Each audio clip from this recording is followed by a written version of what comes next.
Cordial saludo, maestro. Soy el alumno Duan Jair Chinchilla Aguilar.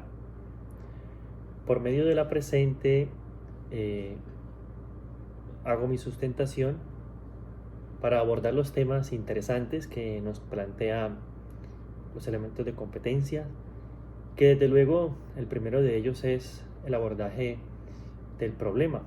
El problema, hay que familiarizarse con el problema. La familiarización con el problema implica que haya todo un conocimiento, que se estimule la memoria, que se pueda preparar adecuadamente para hacer un discernimiento de los aspectos más importantes que el paciente o que la persona tiene, para luego llegar al núcleo del problema y de esta manera alcanzar un diagnóstico idóneo y una resolución del mismo.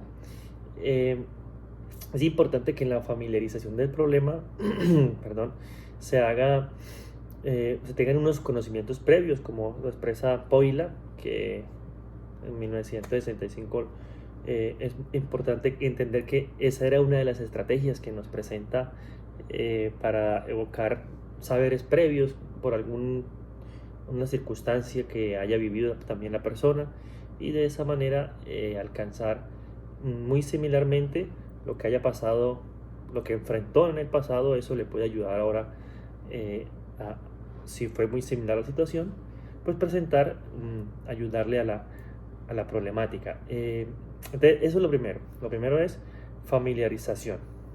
Conocer qué conozco del problema, qué no conozco, qué debo conocer, qué situaciones están siendo difíciles. Bueno, luego, lo segundo es pues, claramente la solución del problema, teniendo ya pues estas directrices, esos elementos previos, estos saberes previos. Para la solución, pues identificar, por ejemplo, qué temas voy a trabajar, qué temas se va a trabajar con el paciente, qué temas se van a elegir, luego de haber, como expreso, identificado. Luego enfocarse en esos conocimientos, en los conocimientos, en las habilidades, también en las actitudes que ya se poseen, pues para poder resolver adecuadamente el problema, organizar un tiempo, organizar el control, tener un control sobre el estudio que se va a aplicar a dicho problema. También es importante preguntarnos a quiénes afectan el problema. Es importante preguntarnos específicamente cuál es el problema.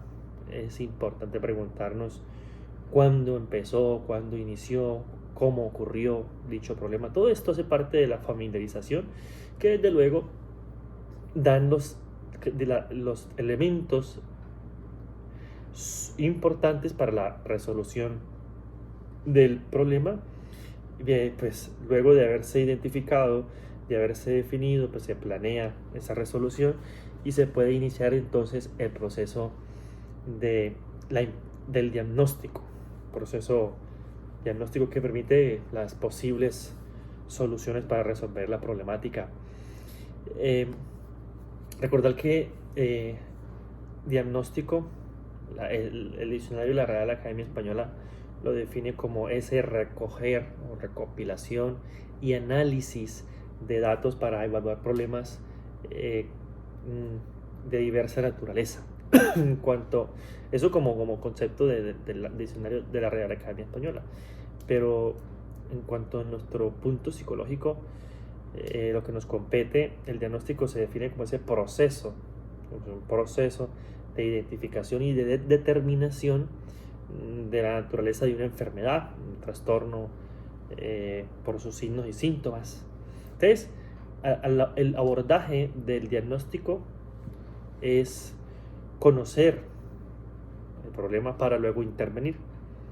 Y si es un diagnóstico clínico, es importante tener presente los síntomas, es importante, se deberán identificar los síntomas, se deben identificar los signos que presenta el paciente para poder manifestar una situación idónea.